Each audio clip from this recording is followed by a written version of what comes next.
Hey guys, Jake here, and I wanted to share with people why I would never buy a Slingshot board again. This is a 2018 Alien Air. It was purchased in August 2018, and that year I used it about 3 times. And then the next summer I used it August 2019, so about 7 times the following year. And then in 2020, due to COVID, I never used it. It just stayed in the garage. And then this year, the first time we went to use it, it's starting to break already. So we've used it about 10 times.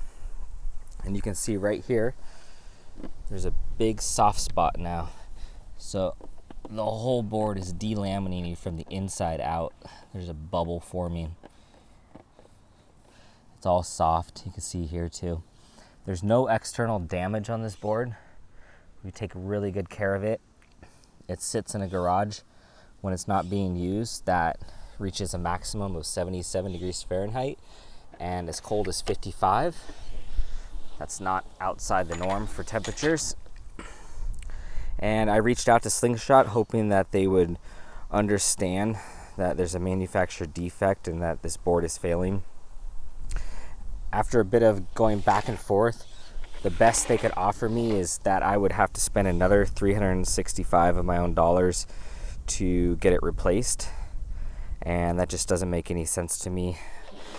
If there was damage on the board, I can understand why they wouldn't want to replace it, but they only have a 1-year warranty. So basically, if you buy a board like this for $720, they will stand behind it for a year. After a year, you're on your own.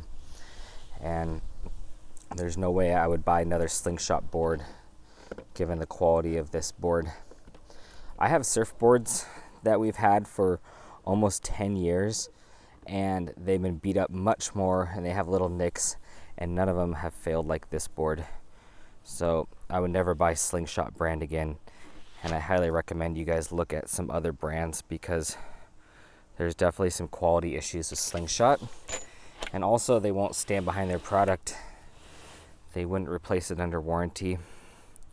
And they wanted me to spend about 50%, buy half a board to get it replaced. And I mean, you could probably get a surf shop to repair it for cheaper than that. So how that makes sense, I don't know. If you guys have had a similar experience with Slingshot, feel free to let me know and leave it feedback and comments. And I'll be looking for a new brand of foil surfboards.